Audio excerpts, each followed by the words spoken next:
Hello and welcome all. हम लोग discuss कर रहे हैं असिस्टेंट आर्किटेक्ट की। बेसिकली हमने इससे पहले दो वीडियो में डिस्कस करा था। कुछ जो इनिशियल टॉपिक्स थे उसको आज के इस वीडियो में एक बार ओवरव्यू देना चाहता हूँ मैं कि किस तरह के क्वेश्चंस आते हैं बेसिकली असिस्टेंट आर्किटेक्ट में, और including all the subject in civil engineering. Civil engineering के ही मोस्टली क्वेश्चंस आते हैं, आर्किटेक्ट के भी होते हैं। तो हम आज से डिस्कस करेंगे, एक ओवरव्यू लेंगे बेसिकली कि किस तरह के क्वेश्चंस आते हैं, क्या अप्रोप्रिएट आंसर होना चाहिए। और जब हम थियरी डिस्कस कर रहे होंगे तब तो हम डिस्कस करेंगे ही प्रॉपर्ली कि हर एक टॉपिक से कैसे कैसे क्वेश्चंस बनते हैं। At that time I also be showing कि इसमें से ये क्वेश्चन पूछे जाते हैं।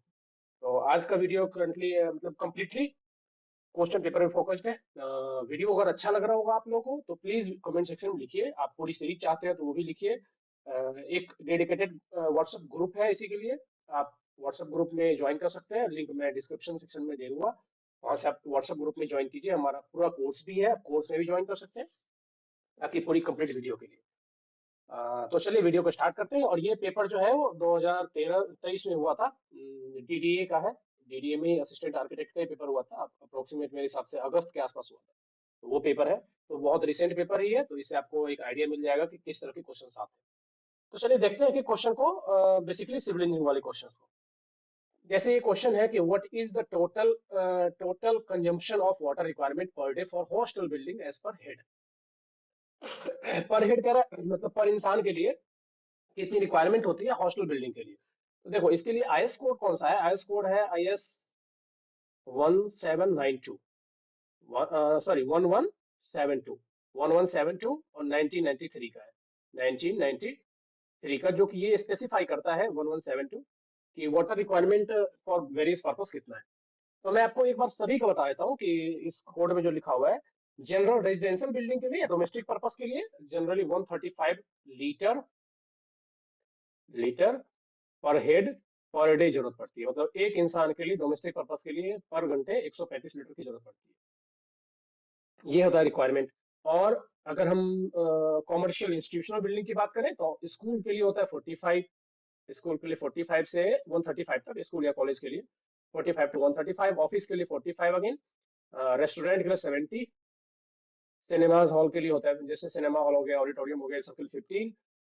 और होटल्स के लिए 180।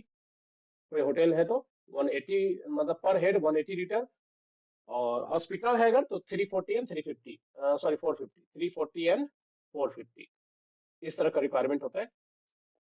अब यहाँ पे पूछा गया है हॉस्टल बिल्डिंग, तो hostel building basically residential building या डोमेस्टिक बिल्डिंग में ही आता है। तो 135 litre is the appropriate answer. Next question देख। नेक्स्ट क्वेश्चन है, which of the following is an example of sedimentary rock commonly used as building stone. तो rock basically तीन तरीके के होते हैं। इग्नियस रॉक जो कि 95% है हमारे अर्थ पे। दूसरा होता है सेडिमेंट्री रॉक, सेडिमेंट्री रॉक जो कि यहाँ पे दिया हुआ। तीसरा होता है metamorphic rock, metamorphic rock. Igneous rock 95% है, बाकी 5% में दोनों है। इग्नियस रॉक बोलते हैं जो डायरेक्टली वोल्केनो के मैग्मा से बनता है, जो ज्वालामुखी होता है उसके मैग्मा से, उसके लावा से बनता है। अर्थ के चाहे वो थोड़ा अंदर हो जैसे ग्रेनाइट है, अर्थ के बिल्कुल सरफेस पे हो जैसे बसाल्ट है, ट्रैप है, बिल्कुल अर्थ के सरफेस पे थोड़ा सा नीचे बनता है, उसको कहते हैं इग्नियस रॉक। तो इग्नियस रॉक के कॉमन एग्जांपल हो गए ग्रेनाइट, बसाल्ट, ट्रैप, ये सब। सेडिमेंट्री रॉक सेडिमेंटेशन से बनता है, मतलब layer by layer composition decomposition से, कि एक लेयर बना फिर दूसरा लेयर आया फिर तीसरा लेयर आया, ऐसे बनता है सेडिमेंट्री रॉक। जैसे कि हो गया लाइम स्टोन, सैंड स्टोन, ये सब कॉमन एग्जांपल है। मेटामॉर्फिक रॉक क्या होता है, इग्नियस रॉक या सेडिमेंट्री रॉक को जो बहुत लॉन्ग ड्यूरेशन तक टेम्परेचर एंड प्रेशर के बीच में रखा जाता है, जो कि अर्थ के नीचे होता है। जनरली टेम्परेचर भी होता है और प्रेशर भी होता है। उसके नीचे इसकी क्रिस्टल्स कन्वर्ट हो जाते हैं बहुत ही डेंस स्ट्रक्चर में, उसको बोलते हैं मेटामॉर्फिक रॉक। जैसे कि नीश हो गया, सिस्ट हो गया, मार्बल हो गया, ये सब कॉमन स्लेट हो गया, ये सब एग्जांपल है मेटामॉर्फिक रॉक के। तो यहाँ पे पूछा है सेडिमेंट्री रॉक पे, बसाल्ट तो पहले बात की इग्नियस रॉक है, स्लेट यहाँ पे मेटामॉर्फिक रॉक है। दो ही ऑप्शन बचते हैं, ऑब्सिडियन और सैंडस्टोन। सैंडस्टोन एक बहुत अच्छा वेदर रेजिस्टेंट रॉक भी है जिसको हम यूज करते हैं स्ट्रक्चर में, मतलब बिल्डिंग्स में एज अ बिल्डिंग मटेरियल। तो यहाँ पे सैंडस्टोन आएगा क्योंकि यहाँ पूछा है कि कौन सा ऐसा एग्जांपल है सेडिमेंट्री रॉक का जो कि कॉमनली यूज होता है बिल्डिंग स्टोन में। Sandstone because it's highly resistance to weather. Next question देखते हैं। नेक्स्ट क्वेश्चन है, which of the following pollutants is primary responsible for the phenomena known as ozone hole. Ozone hole जो earth atmosphere के बीच में है, ozone layer, ozone layer में जो whole हो रहा है या हो रहा था, अब तो काफी कुछ फील हो गया है।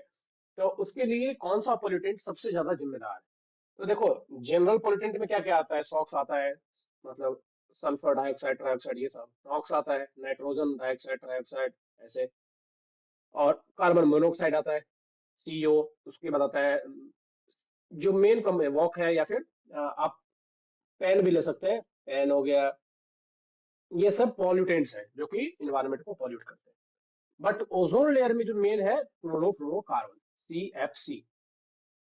और ये बेसिकली कहाँ से हीट होता है? रेफ्रिजरेटर एंड फ्रिज से। क्योंकि जो इसमें क्लोरीन अमाउंट होता है, क्लोरीन क्या करता है? चेन बनाता है। एक क्लोरीन का एटम चेन के थ्रू, मतलब चेन अपने आप से रिप्लिकेट करता रहता है, और बहुत सारे O3, ओजोन लेयर को, O3 को डिप्लीट करता है, मतलब वो खत्म करता जाएगा। इसलिए बहुत हार्मफुल है। थोड़ा सा क्लोरीन मतलब चेन बना बना के बहुत सारे ओजोन को फिनिश कर देता है, इसलिए ओजोन लेयर खत्म होता है। CFC निकलता है कहाँ से? रेफ्रिजरेटर या फिर AC से। तो प्रोटोकॉल आया था एक साथ में, जो हमने 1980 के आसपास किया था, मॉन्ट्रियल प्रोटोकॉल है मेरे हिसाब से। उसमें क्या किया था कि CFC जो जितने भी आइटम्स है उसको HCFC से रिप्लेस करो, ताकि कम एमिशन हो सके CFC कंपाउंड का। तो आंसर आएगा इसमें CFC। CFC is the only pollutant which is highly responsible for the ozone layer depletion. आगे बढ़ते हैं, नेक्स्ट क्वेश्चन देखते हैं। नेक्स्ट क्वेश्चन है, एज पर IS code 875 minimum impose load on roof truss shall be how much? तो IS 875 की चार पार्ट्स है बेसिकली। फर्स्ट पार्ट कहता है डेड लोड स्पेसिफाइड है, सेकंड पार्ट में लाइव लोड स्पेसिफाइड है, जिसको इम्पोज लोड भी कहते हैं, थर्ड पार्ट में विंड लोड है, फोर्थ पार्ट में स्नो लोड है, और लोड इसके बाद का जो पार्ट है उसमें है लोड कॉम्बिनेशंस। तो हम यहाँ पे बात करें इम्पोज लोड की, मतलब पार्ट 2 रेफर करेंगे।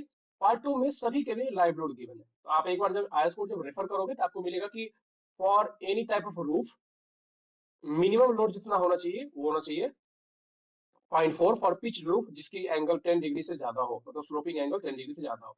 तो जनरली रूफ क्रॉस में क्या होता है? स्लोपिंग एंगल 10 डिग्री से ज्यादा होता है। तो 0.4 किलोमीटर पर मीटर स्क्वायर, ये आप IS कोड में देख सकते हैं। IS कोड में आप देखो, ये रहा आपका IS 875 पार्ट 2 1987 का है। और ये रहा टेबल 2। टेबल 2 में impose load on various type of roof लिखा हुआ है, ठीक है, क्लॉज नंबर 4.1। यहाँ पे आप देखोगे कि sloping roof with slope greater than 10 degrees, तो ट्रस सारे इसमें आते हैं।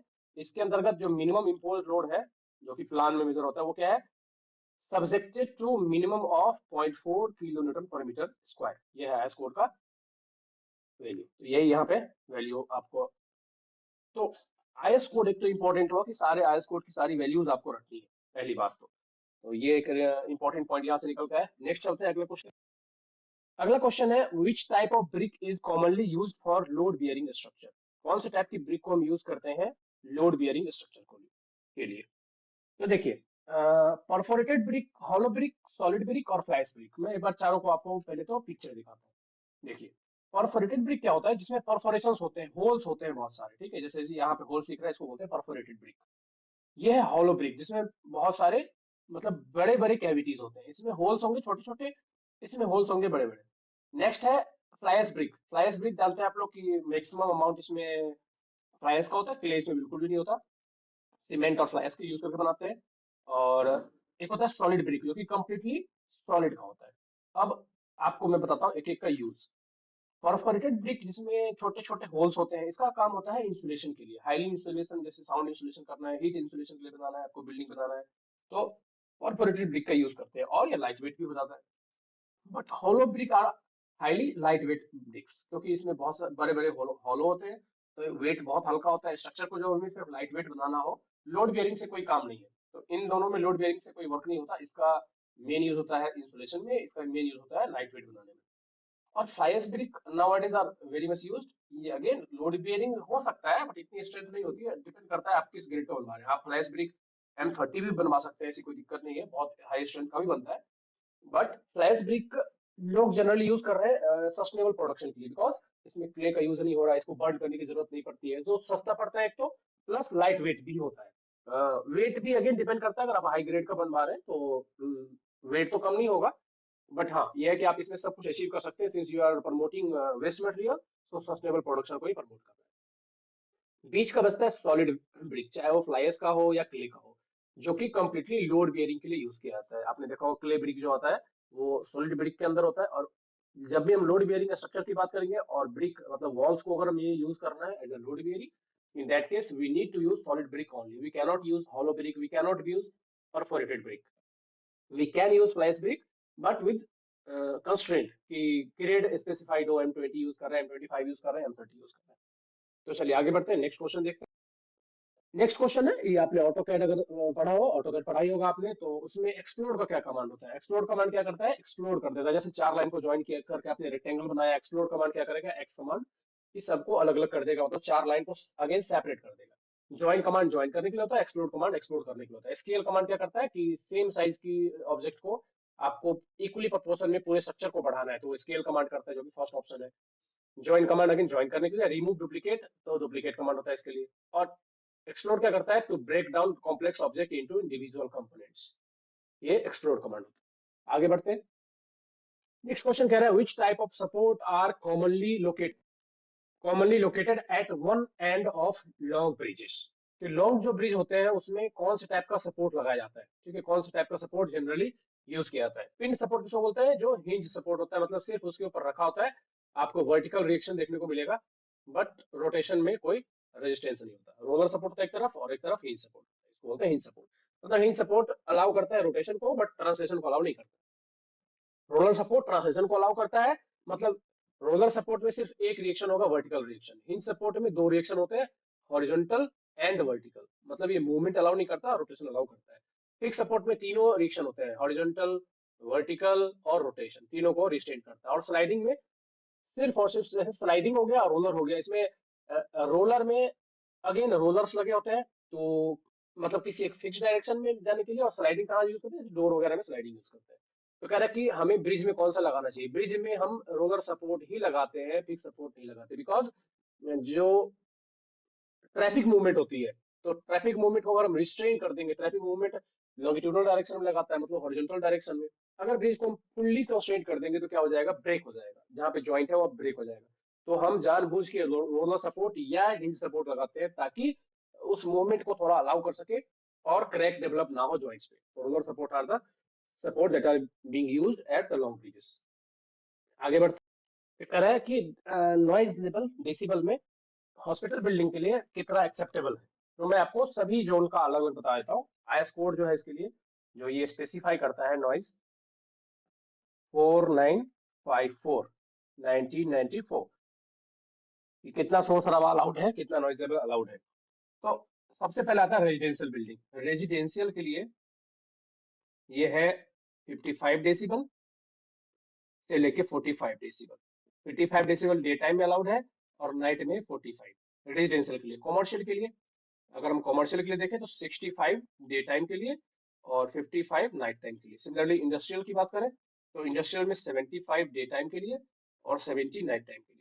और साइलेंस जोन, इसके अलावा जितने भी साइलेंस जोन आते हैं उसमें 50 डेसिबल दिन के लिए और 40 डेसिबल नाइट के लिए। तो hospital building generally silence zone में हम कंसिडर करते हैं, तो ये आएगा 50 टू 40। मतलब इसमें जो बेस्ट ऑप्शन मुझे दिख रहा है वो है ये ऑप्शन नंबर 1। नेक्स्ट आते हैं हम लोग, नेक्स्ट क्वेश्चन देखते हैं।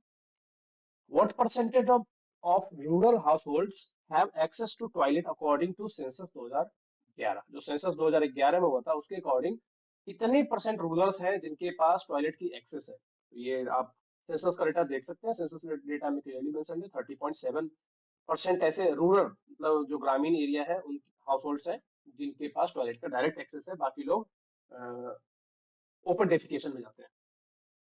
नेक्स्ट क्वेश्चन देखते हैं।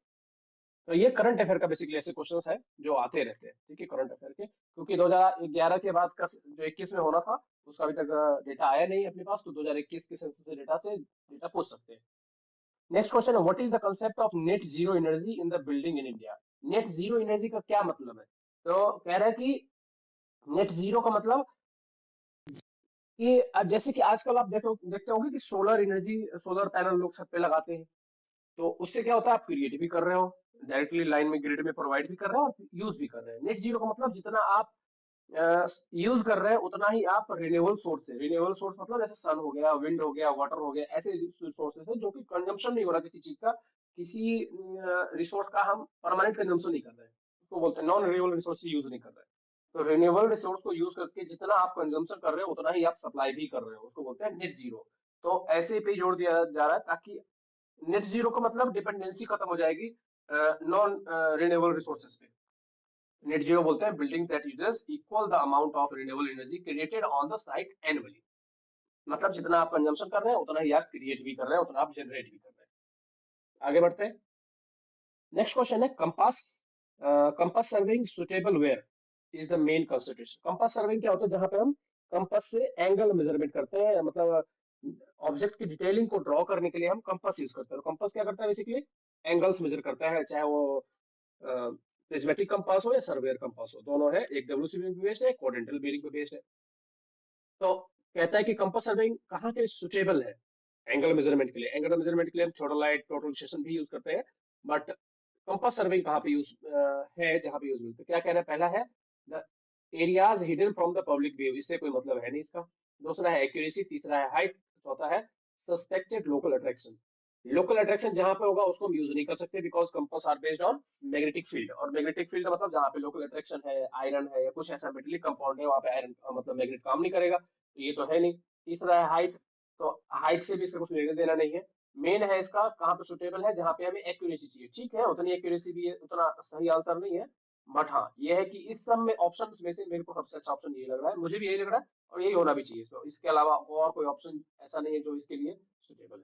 तो एक्यूरेसी, हाँ एक्यूरेसी बिल्कुल मिलती है। आप प्रिज्मेटिक कंपास यूज करेंगे तो डब्ल्यूसीबी में आपको रीडिंग मिलेगी। और प्रिसाइज एक्यूरेसी चाहिए तो आप थर्ड लाइट यूज करेंगे या फिर टोटलाइजेशन यूज करेंगे एंगल मेजरमेंट के लिए। आगे बढ़ते हैं। ये क्वेश्चन कह रहा है कि which of the following pollutant is a greenhouse gas that contributes to global warming. जैसा हमने इससे पहले का क्वेश्चन डिस्कस करा था कि कौन सा पॉल्यूटेंट है जो कि ओजोन लेयर को डिप्लीट कर रहा है, वो था क्लोरोफ्लोरोकार्बन। यहाँ पे है green house gas. Green house मतलब जिससे अर्थ का टेम्परेचर बढ़ रहा है, अर्थ के इन्वायरमेंट का टेम्परेचर, ओवरऑल टेम्परेचर बढ़ रहा है, उसको बोलते हैं ग्लोबल वार्मिंग। ग्लोबली वार्म हो रहा है, टेम्परेचर बढ़ रहा है। और इसका सबसे मेन गैस, वैसे तो सारे रिस्पॉन्सिबल है इसके लिए, जितने भी है, carbon monoxide, methane gas, ozone, ये सब है रिस्पॉन्सिबल, बट जो मेन कंट्रीब्यूटर है वो है कार्बन डाइऑक्साइड, CO2। अब कह रहा है कि इनमें से कौन सा है, तो अगर मैं आपको टोटल लिस्ट दिखाऊं तो मैं लिस्ट एक बार दिखाता हूँ पहले तो। तो देखिए मेन जो सोर्स है इसमें, सबसे बड़ा जो सोर्स होता है ग्रीन हाउस गैस का, वो होता है कार्बन डाइऑक्साइड, जिसका परसेंटेज है अबाउट 76%। CO2 का कंट्रीब्यूशन जो है ग्लोबल वार्मिंग में वो है 76%। सेकेंड जो कंट्रीब्यूटर है वो है मीथेन गैस। मीथेन गैस का कंट्रीब्यूशन है 16%। थर्ड जो आता है वो आता है N2O, मतलब निट्रस ऑक्साइड। तो निट्रस ऑक्साइड N2O, इसका परसेंटेज है 6%, और फ्लोरिनेटेड गैस का परसेंटेज होता है 2%। सबसे बड़ा कंट्रीब्यूटर यहाँ पे है CO2, सेकंड पे आता है मीथेन, तीसरे पे आता है निट्रस ऑक्साइड। आते हैं अब क्वेश्चन पे। अब इसमें से हम ऑप्शन देखते हैं, कह रहे हैं कि इसमें से कौन सा है जो कि कंट्रीब्यूट करता है ग्लोबल वार्मिंग को। तो फर्स्ट नंबर पे था कार्बन डाइऑक्साइड, तो कार्बन डाइऑक्साइड यहाँ पे डायरेक्ट आंसर नहीं है, इसलिए कार्बन मोनोऑक्साइड यहाँ पे आंसर आएगा। इसका परसेंटेज है 16%। पार्टिकुलर मैटर बहुत ही कम परसेंटेज को कंट्रीब्यूट करता है। और निट्रस ऑक्साइड NO2 नहीं है, N2O है। ये नाइट्रोजन ऑक्साइड नहीं है, डाइऑक्साइड नहीं है, बल्कि ये निट्रस ऑक्साइड जो होता है मेन कंट्रीब्यूटर होता है। तो ये दोनों तो वैसे ही नहीं है। और CH4 यहाँ पे 16% कंट्रीब्यूट करता है। यहाँ पे हम CO को मान लेते हैं, CO2 है, CO2 ऑप्शन होता तो वो डायरेक्ट आंसर होता, बट CO2 अगेन यहाँ पे CO, अगर हम स्पेसिफाइड, अगर ये किसी हाई लेवल का एग्जाम होता तो ये CO आंसर गलत होता, मीथेन आंसर सही होता। बट चूंकि असिस्टेंट आर्किटेक्ट का है तो ये यहाँ पे CO आंसर हम कंसीडर कर सकते हैं। आगे बढ़ते हैं नेक्स्ट क्वेश्चन पे। नेक्स्ट क्वेश्चन कह रहा है कि purpose of AutoCAD command fillet. Fillet command और चैम्फर कमांड आप जानते हो। फिलेट कमांड क्या करता है, अगर रेक्टेंगल है तो फिलेट क्या करता है, राउंडेड कॉर्नर बना देता है, ऐसा राउंड कर देता है। और चैम्फर क्या करता है, इसको ऐसे रेक्टेंगल, मतलब ये स्ट्रेट लाइन के साथ कर देता है, इसको बोलते हैं चैम्फर। और अगर राउंडेड है तो उसको बोलते हैं फिलेट। तो create a rounded corner between two lines और ऑब्जेक्ट। थ्री नहीं करता है, to create a smooth transition भी नहीं करता है।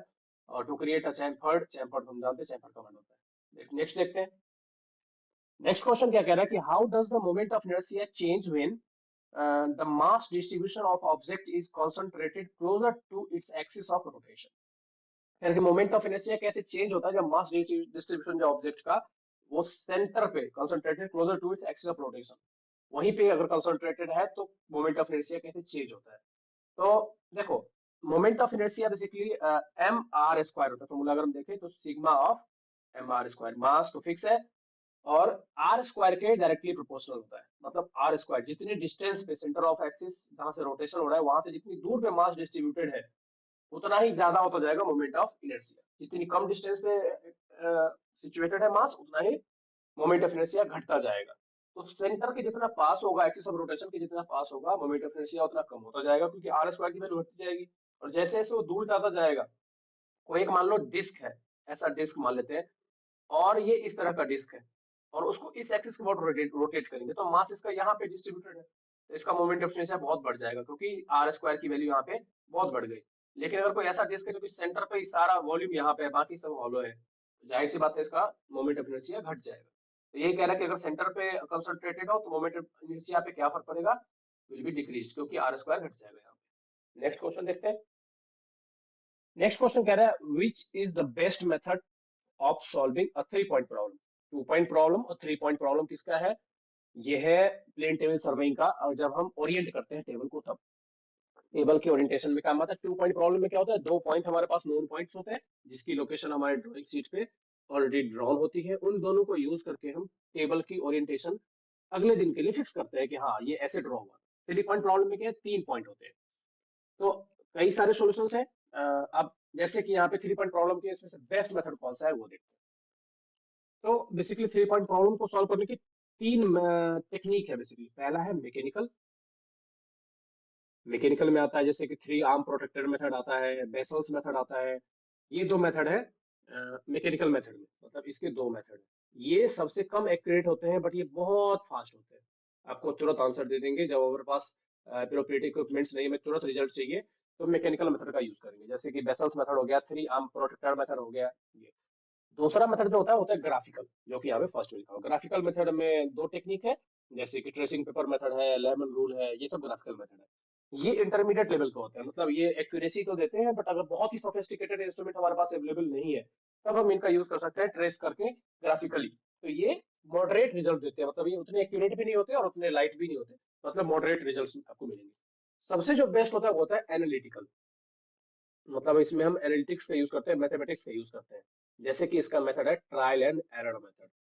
ये एनालिटिक मेथड का एक टाइप है। ये सबसे एक्यूरेट और सबसे टीडियस है, लेंदी भी है। तो जहाँ पे हाईली कॉम्प्लेक्स वर्क है, बहुत ही हाई एक्यूरेसी हमें चाहिए, at that time I will be using an analytical method और ट्रायल एंड एरर मेथड। आप में से इन दोनों में से कोई भी ऑप्शन होता है आप उसको टिक करते हैं। Graphical method are the second highest accurate method, whereas the mechanical method are the least highest least accurate method. ठीक है, तो ये था।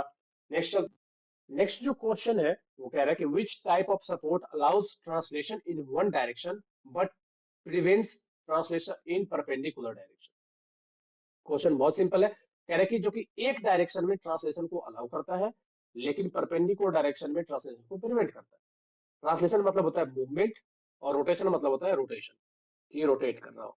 ट्रांसलेशन जो एक डायरेक्शन में अलाउ करे दूसरी डायरेक्शन में प्रिवेंट करे। रोलर सपोर्ट क्या करता है, दोनों ही डायरेक्शन में अलाउ करता है। पिंच सपोर्ट क्या करता है, ट्रांसलेशन अलाउ ही नहीं करता, सिर्फ रोटेशन अलाउ करता है। तो ये दो ऑप्शन वैसे ही गलत हो गए। फिक्स सपोर्ट ना तो ट्रांसलेशन अलाउ करता है ना ही रोटेशन अलाउ करता है किसी भी डायरेक्शन में, तो ये 3 ऑप्शन वैसे ही नहीं हुए। स्लाइडिंग सपोर्ट क्या करता है, स्लाइडर होता है, बेसिकली स्लाइडर होता है जो कि सिर्फ जिस डायरेक्शन में आपने डिफाइन कर रखा है कि इस डायरेक्शन, जैसे गेट वगैरह होता है, गेट में आपने देखा होगा स्लाइडर नीचे लगा होता है, तो एक फिक्स डायरेक्शन में सिर्फ ट्रांसलेशन अलाउ करता है, बाकी किसी भी डायरेक्शन में अलाउ नहीं होता है, तो इसको बोलते हैं स्लाइडिंग सपोर्ट। नेक्स्ट क्वेश्चन देखते हैं। नेक्स्ट कह रहा है which of the following material is known for high thermal insulation property. ऐसी कौन सी इसमें से मटेरियल है जो कि सबसे ज्यादा heat insulation, thermal insulation means heat insulation, जो हीट को रेजिस्ट करता है पार होने के लिए। स्टील, कंक्रीट, ग्लास और पॉलिएस्टर फोम। आप वैसे भी बता सकते हो, जितना डेंस स्ट्रक्चर है, जितना कनेक्टेड स्ट्रक्चर है एटम्स चाहिए हीट को ट्रांसफर करने के लिए, जितना डेंस है, जितना मेटेलिक है, उतना ही ज्यादा हीट इंसुलेट होगा। तो स्टील नहीं होगा। स्टील और कंक्रीट की थर्मल एक्सपेंशन की कोफिशिएंट होती है 12 इंटू 10⁻⁶। तो अप्रोक्सीमेट ये दोनों सेम होते हैं पर डिग्री सेल्सियस। इन दोनों की अल्फा की वैल्यू होती है 12 इंटू 10⁻⁶। तो ये दोनों काफी इंसुलेटेड होते हैं क्योंकि इनकी कोफिशिएंट ऑफ थर्मल एक्सपेंशन बहुत ज्यादा है। Glass again is a plastic material, तो ये बेसिकली थर्मल इंसुलेशन में बिल्कुल अप्रोप्रिएट नहीं है। फोर्स, क्योंकि इनके पार्टिकल्स एटम्स बहुत दूर दूर सिचुएटेड होते हैं, तो बीच में वेकेंट स्पेस होता है, एम्प्टी स्पेस होता है, जिसकी वजह से क्या होता है आपको यहाँ पे एम्प्टी स्पेस की वजह से काफी इंसुलेशन प्रॉपर्टी देखने को मिलती है। आगे चलते हैं। मैक्सिमम बेंडिंग मोमेंट कह रहा है कि किस where is the maximum bending moment typically located in a simply supported beam with a concentrated load at centre. Simply supported beam है और सिंपली सपोर्टेड बीम में कंसंट्रेटेड लोड है सेंटर पे, तो मैक्सिमम बेंडिंग मोमेंट कहाँ पे आएगा? इसका बेंडिंग मोमेंट डायग्राम अगर बनाएंगे तो ऐसा आएगा। तो जहां पे भी लोड है, ये लोड चाहे सेंटर में हो चाहे कहीं पे भी हो, अगर सिंपली सपोर्टेड बीम है और कंसंट्रेटेड लोड है, तो कंसंट्रेटेड लोड जहां पे भी होगा वो वहीं पे आएगा क्या? Maximum bending moment. ठीक है, तो आपको क्या ध्यान रखना है कि सिंपली सपोर्टेड बीम है या फिर फिक्स सपोर्ट है। तो क्वेश्चन क्या पूछा है वो देखना है। अगर बेंडिंग मोमेंट पूछ रहा है तो बेंडिंग मोमेंट यहाँ पे होगा। इसका शियर फोर्स डायग्राम कैसा बनेगा? तो शियर फोर्स डायग्राम इसका कुछ इस तरीके का बनेगा। यहाँ से यहाँ तक इक्वल रहेगा, फिर यहाँ से नीचे आया, फिर यहाँ पे ऐसा आया, फिर यहाँ पे ऐसा आया। तो अब आप क्वेश्चन को दोबारा पढ़ते हैं। Where is the maximum bending moment typically located in a simply supported beam with a concentrated load at centre. At the point where between centre and the support, बिल्कुल नहीं। At the centre of the beam, yes, मेरे हिसाब से इसका ये option गलत है, क्योंकि मैक्सिमम बेंडिंग मोमेंट सिर्फ और सिर्फ वहीं पे आएगा सिंपली सपोर्टेड बीम में जहां पे लोड सिचुएटेड है। ये ऑप्शन इसका गलत है। ऑप्शन आएगा इसका eight the centre of the beam, मतलब जहां पे लोड है वहीं पे। चूंकि लोड यहाँ पे सेंटर पे दिया हुआ है तो बेंडिंग मोमेंट डायग्राम इसका ऐसे बनेगा।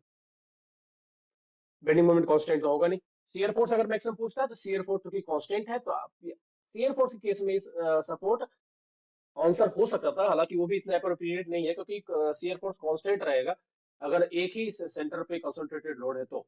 ठीक है, बस फर्क कितना रहेगा कि लेफ्ट साइड में पॉजिटिव है तो राइट साइड में नेगेटिव रहेगा, बस, और कोई फर्क नहीं पड़ेगा। बाकी हर जगह कांस्टेंट शियर फोर्स रहेगा। नेक्स्ट क्वेश्चन देखते हैं, तो आंसर आएगा at the centre of the beam, याद रखिए। नेक्स्ट क्वेश्चन कह रहा है what shall be the minimum width of footpath for residential या mixed use areas. Minimum width कितना होता है फुटपाथ का? 1.8 मीटर। ये अगेन वैल्यू है, याद कर लीजिए इसको। कह रहा है which of the following process in a sewage treatment is responsible for the removal of nitrogen and phosphorus compound। Nitrogen and phosphorus ये काफी हाईली मतलब कॉम्प्लेक्स कंपाउंड होते हैं। तो तीन तरह के सीवेज में ट्रीटमेंट होता है, primary, secondary and tertiary. Primary मतलब स्क्रीनिंग वगैरह होता है कि जो बड़े बड़े पार्टिकल्स हैं, जैसे कि कोई ट्री है, प्लांट है, डेड बॉडीज है, इन सबको हटाने के लिए प्राइमरी होता है। सेकेंडरी में क्या होता है? जैसे कि सेडिमेंटेशन, स्किमिंग, ये सब होता है सेकेंडरी में। और टर्सरी में क्या होता है? डिकम्पोजिशन, कंप्लीटली डिकम्पोजिशन करते हैं। तो डेंटरिफिकेशन, प्राइमरी ट्रीटमेंट, सेकेंडरी ट्रीटमेंट इसमें नहीं आएगा, आएगा क्या? Tertiary treatment. तो जितने भी सोल्यूबल कंपाउंड या हाईली कॉम्प्लेक्स कंपाउंड होते हैं उनको डिकम्पोजिशन के थ्रू, चाहे एरोबिक हो चाहे एनएरोबिक हो, इन दोनों ऑप्शन से हम हटाते हैं, जो कि टर्सरी ट्रीटमेंट के अंदर आता है। आगे नेक्स्ट क्वेश्चन कह रहा है कि the proportion of the distance on map to the corresponding distance on ground. तो मैप का क्या डेफिनेशन होता है? मैं स्केल इज इक्वल टू, अगर हम स्केल इज इक्वल टू बात करें तो स्केल इज इक्वल टू होता है map distance upon ground distance. ये फॉर्मूला होता है map distance upon ground distance, ये होता है स्केल। कह रहा है कि the proportion of the distance on the map to the corresponding distance on the ground, इसको क्या कहते हैं? लीनियर स्केल क्या होता है? जितना ग्राउंड पे है उतना ही मैप पे भी है।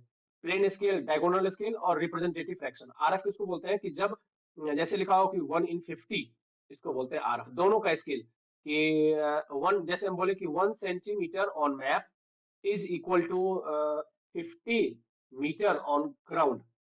अब इसको हम आरएफ में कन्वर्ट करने के लिए क्या करेंगे? नीचे वाले को भी हम सेंटीमीटर में बदलेंगे, तो यहाँ भी 100 से अगर मल्टीप्लाई कर देंगे तो ये आरएफ में कन्वर्ट हो जाएगा। तो दोनों जब प्रोपोर्शनल होता है, मतलब सेम डिस्टेंस में प्रोपोर्शनल होता है, तो उसको क्या कहते हैं? RF, representative fraction.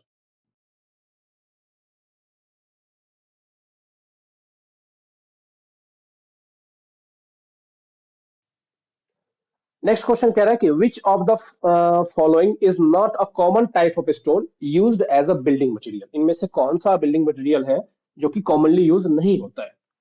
Gypsum, granite, limestone and marble. हम सभी जानते हैं कि इन तीनों का यूज हम करते हैं फ्लोरिंग के लिए। फ्लोरिंग के लिए हम तीनों का यूज करते हैं। और जिप्सम किस में काम में आता है?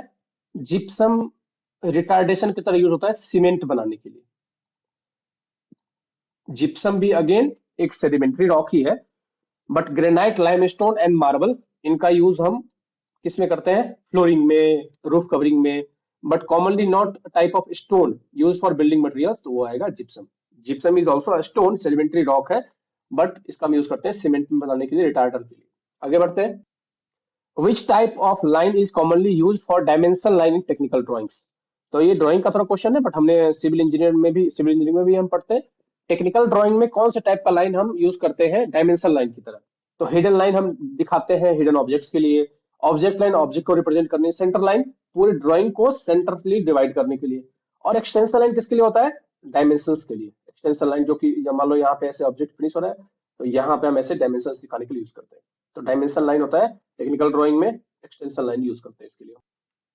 नेक्स्ट क्वेश्चन कह रहा है what is the purpose of AutoCAD command hatch. Hatching के लिए हम क्या यूज करते हैं, हैचिंग आपने देखा होगा कि ग्रेडियंट हैचिंग भी होती है, ऑब्जेक्ट हैचिंग भी होती है। ऑब्जेक्ट मतलब मटेरियल क्या है, मटेरियल किस चीज का बना हुआ है, उसकी टेक्सचर बताने के लिए हम हैचिंग यूज करते हैं। तो कह रहा है कि to fill an enclosed area with a pattern और सॉलिड कलर, बिल्कुल ठीक है। To create a gradient fill effect, हाँ ये भी हो सकता है क्योंकि ग्रेडियंट भी हम हैचिंग कर सकते हैं। Gradient fill but proper hatching के अंदर नहीं आता, हैचिंग का एक टाइप है। टू ऐड द टेक्स्ट, इसके लिए हम टेक्स्ट ऐड करते हैं। To align object along the specified path, बिल्कुल नहीं। तो हैचिंग का मेन पर्पस है, हैचिंग से अब चाहे कॉन्क्रीट का होगा तो ऐसे कोर्स एग्रीगेट, सीमेंट के लिए डॉट डॉट डॉट ऐसे दिखाया होगा, वुड यूज करेंगे तो वुड का टेक्सचर दिखाएगा, अगर मेटेलिक यूज करेंगे तो मेटेलिक का टेक्सचर दिखाएगा। तो बेसिकली हैशिंग का मतलब क्या है, तो इनक्लोज्ड एरिया को एक पैटर्न या फिर सॉलिड कलर से फिल करने के लिए हैचिंग को हम यूज करते हैं। नेक्स्ट क्वेश्चन देखते हैं। कह रहा है which type of load is typically responsible for causing lateral deflection and bending in structural members। कौन सा टाइप का लोड है जो कि लेटरल डिफ्लेक्शन मतलब लेटरल मूवमेंट देता है और बेंडिंग देता है स्ट्रक्चर में। तो ये अगर हमारा बिल्डिंग है तो जितने भी डेड लोड और लाइव लोड्स होते हैं वो वर्टिकली डाउनवर्ड डायरेक्शन में लगते हैं। ये सिर्फ बेंडिंग मोमेंट और शियर फोर्स इंपार्ट करते हैं। हाँ टॉर्शन भी थोड़ा बहुत होता है, but bending moment and shear force is the prime thing. Horizontal movement इसमें बिल्कुल भी नहीं होता। तो यहाँ पे मेन कॉज पूछा है लेटरल डिफ्लेक्शन भी। लेटरल मूवमेंट दो कारणों से होता है, विंड की वजह से और अर्थक्वेक की वजह से। तो डेड स्नो लाइव ये सब वर्टिकल लोड है, ये सब सिर्फ वर्टिकल बेंडिंग मोमेंट देंगे, शियर फोर्स देंगे, टॉर्शन दे सकते हैं, but they can not impart lateral deflection. Lateral deflection के लिए विंड या अर्थक्वेक होना चाहिए। तो ऑप्शन आएगा 1। नेक्स्ट कह रहा है कि which type of force is responsible for pulling a structure apart. कौन सा इसमें से फोर्स है जो दो पार्ट में डिस्ट्रीब्यूट कर देता है स्ट्रक्चर को। Tension, shear, bending and compression. Compression में तो क्रश हो जाएगा, इसमें दो पार्ट में बटेगा नहीं। बेंडिंग से क्या होगा, जैसे ये बीम है, बेंडिंग में क्या होगा, ये ऐसे बेंड हो जाएगा, बेंड हो जाएगा। शियर में क्या होगा, शियर फोर्स अगर ज्यादा होगा तो शियर क्रैक्स दिखेंगे 45 डिग्री पे शियर क्रैक्स। टेंशन की वजह से क्या होगा, अगर एक ऑब्जेक्ट ऐसे फोर्स लग रहा है एक ऑब्जेक्ट पे और ऐसे फोर्स लग रहा है तो ये दो पार्ट में स्प्लिट हो जाएगा, यहाँ यहाँ बिल्कुल दो पार्ट में। तो tension is the force which is responsible for the splitting of the object. Next question है which of the following is not a component of solid waste management. Solid waste management नाम से clear है कि waste कैसा है, solid है, ठीक है। तो सॉलिड वेस्ट मैनेजमेंट के लिए इनमें से कौन सा मेथड का या कंपोनेंट नहीं है। Transportation, reduction, disposal and collection.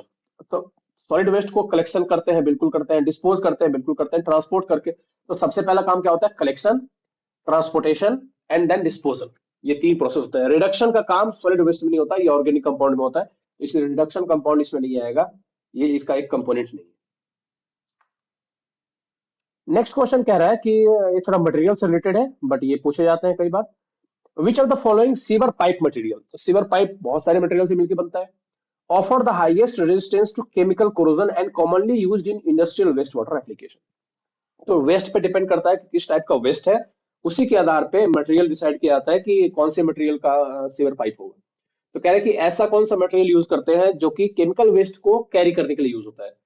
PVC है पहला, पॉलीविनाइल क्लोराइड, दूसरा है कंक्रीट, तीसरा है हाई डेंसिटी पॉलीथिलीन जिसे हम एचडीपी कहते हैं, और तीसरा है कास्ट, चौथा है कास्ट आयरन।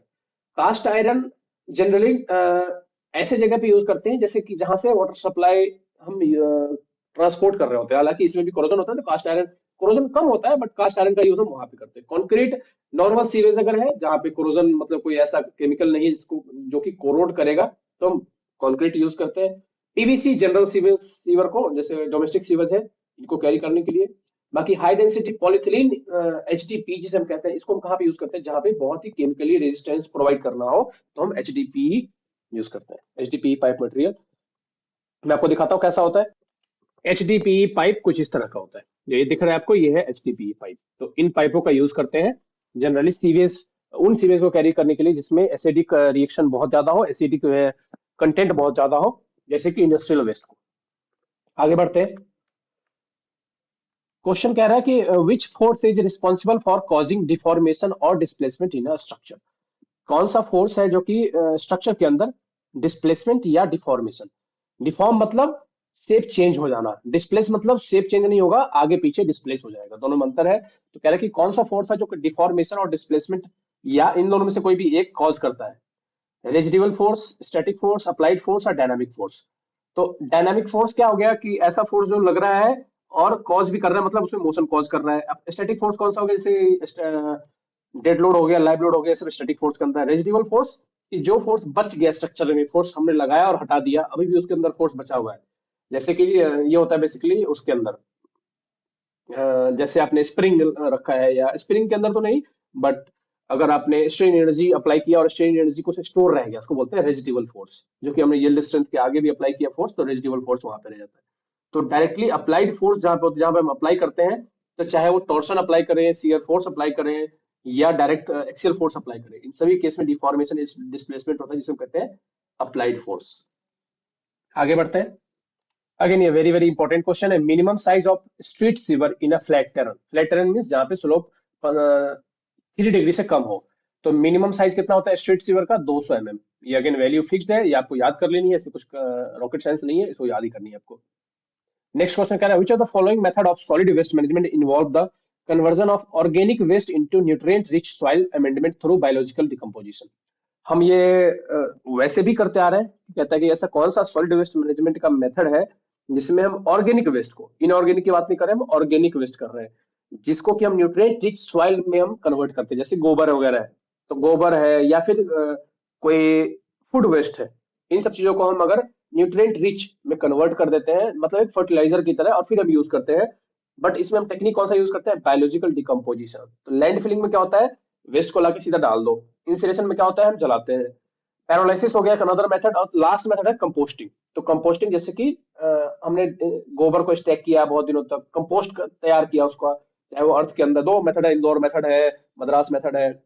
इसके अंदर हम क्या करते हैं, कंपोस्ट तैयार करते हैं अर्थ के अंदर, उसको मतलब ढक के अर्थ के नीचे हम पूरा पैक करके इसको हम कंपोस्टिंग में कन्वर्ट करते हैं, then we can use those in organic waste for the fertiliser, fertiliser की तरह हम यूज करते हैं, उसको बोलते हैं कंपोस्टिंग मेथड। बॉम्बे मेथड है, इंदौर मेथड है, मद्रास मेथड है, ये इसके पॉपुलर मेथड्स हैं। आगे बढ़ते हैं नेक्स्ट क्वेश्चन पे। कह रहा है contour line crossing ridge line. Contour line क्या होता है, कंटूर लाइन होता है इक्वल एलिवेशन को जो लाइन ज्वाइन करे। इक्वल एलिवेशन मीन्स कि अगर हम हाइट देखें, तो हाइट बाइज, जैसे 100 मीटर हाइट की एक लाइन है, तो जहां जहां भी 100 मीटर मुझे मिल रहा है, इन लाइनों को मैं, इन पॉइंट्सों को मैं अगर ज्वाइन करूंगा, तो इसको बोलते हैं contour line. But contour line में सभी की एलिवेशन सेम होती है। दूसरी कंटूर लाइन बनेगी यहाँ पे, इसकी एलिवेशन मान लेते हैं कि 110 मीटर है, तो ये कहलाता है कंटूर लाइन। तो एक लाइन में एलिवेशन हमेशा सेम होता है। Contour line crossing the ridge line, क्या कह रहा है कि क्रॉस क्या कर रहा है, cross ridge line. Ridge line क्या होता है, टॉप मोस्ट लाइन। इसके नीचे मतलब ये जो पहाड़ी है, इसके नीचे ऐसे ऐसे, इसके नीचे कम एलिवेशन है, इधर भी कम एलिवेशन है, और ये बेसिकली बीच से एक रिज लाइन जाती है जो कि सबसे टॉप मोस्ट एलिवेशन पे होती है। तो कह रहा है कि कंटूर लाइन जो कि क्रॉस कर रहा है, और रिज लाइन को कितने डिग्री पे क्रॉस करती है, तो ये 90 डिग्री पे क्रॉस करती है। रिज लाइन को कंटूर लाइन कहाँ पे क्रॉस करती है, 90 डिग्री पे बिल्कुल। तो ये जैसे कंटूर लाइन है, तो बीच से यहाँ पे रिज लाइन जा रहा होगा, यहाँ पे रिज लाइन जा रहा होगा। अभी तो आएगा कि रिज से इधर भी 80 है तो इधर भी 80 है, इधर भी 70 है तो इधर भी 70 है, तभी तो बीच में हाईएस्ट पॉइंट मिलेगा हमें। तो ये 70 ऐसे ज्वाइन करेगा, ऐसे ज्वाइन करेगा। तो ये हो गया 90 डिग्री पे, ये दोनों मर्ज करते हैं, 90 डिग्री पे क्रॉस करते हैं। नेक्स्ट क्वेश्चन पे को देखते हैं। नेक्स्ट क्वेश्चन कह रहा है कि एक सेकंड। नेक्स्ट क्वेश्चन कह रहा है which are the following organisations in India is responsible for formulating and implementing harmonised guidelines and standard for universal accessibility. Universal universal accessibility या स्पेसिफिकेशंस हो गया, ये सब काम किसका है, BIS का, ब्यूरो ऑफ इंडियन स्टैंडर्ड्स का। वो क्या करती है, स्पेसिफिकेशन बिल्ड करती है डिजाइनर के लिए, स्पेशली सिविल इंजीनियर्स के लिए, सिविल डिजाइनर के लिए, कि कितनी स्पेसिफिकेशंस होनी चाहिए मतलब ये चीज कितनी लेंथ की होनी चाहिए, लोड कितना होना चाहिए, मिनिमम कितना, मैक्सिमम पानी के अंदर कितना क्लोरीन होना चाहिए, कितना फ्लोराइड होना चाहिए, कितना सल्फर होना चाहिए, ये सब स्पेसिफाई करना किसका काम है? बीआईएस का, ब्यूरो ऑफ इंडियन स्टैंडर्ड, जिसका हेडक्वार्टर नई दिल्ली में, मानक भवन में। इसके कोड्स होते हैं, जैसे हम बात कर रहे हैं आईएस कोड, तो ये सब कौन पब्लिश करता है? Bureau of Indian standard. तो ये था कुछ सिविल इंजीनियरिंग के क्वेश्चंस। इसके बाद जो जितने क्वेश्चंस हैं वो रीजनिंग एप्टीट्यूड के क्वेश्चंस हैं। तो मैंने ऑलमोस्ट जितने भी सिविल इंजीनियरिंग के क्वेश्चंस थे मैंने सब एक बार कवर करवा दिया आपको। इससे आपको आइडिया मिल गया होगा कि किस तरह के क्वेश्चंस आते हैं, किस लेवल के आते हैं। लेवल्स बहुत बेसिक होते हैं, बहुत बेसिक बेसिक आपको जानकारी चाहिए। I will be covering all theory portion, जिससे आप ये सारे क्वेश्चंस बहुत आसानी से कर पाएंगे। मैं आपको प्रैक्टिस भी करवाऊंगा क्वेश्चंस की, जैसे जैसे हम थ्योरी पढ़ रहे होंगे उसके साथ साथ में क्वेश्चंस भी डिफरेंट डिफरेंट एग्जाम्स में जो आए हुए हैं वो भी करवाऊंगा स्पेशली, और जो बिहार में आए हुए हैं वो भी मैं आपको साथ में कवर करवाऊंगा। तो वो भी हम देखते हुए चलेंगे। तो वीडियो अच्छा लगा हो तो कमेंट सेक्शन में लिखिए, और ग्रुप को ज्वाइन कीजिए ताकि आपको रेगुलर अपडेट्स मिलते रहे। हमारा फुल कोर्स भी लॉन्च हो रहा है, तो आप कोर्स ज्वाइन कर सकते हैं अगर आपको फुल कोर्स में इंटरेस्टेड है तो। फुल कोर्स ज्वाइन कीजिए ताकि आप अच्छी तरह से, मैं आपको मटेरियल भी प्रोवाइड करवाऊंगा, प्लस आपको वन टू वन सपोर्ट भी किया जाएगा कि जो भी आपके डाउट्स हैं, जहाँ पे आपको दिक्कत आ रही है, फुल स्टडी मटेरियल भी मिलेगा और फुल सपोर्ट भी मिलेगा। तो थैंक यू ऑल, मिलते हैं नेक्स्ट वीडियो में। Thank you.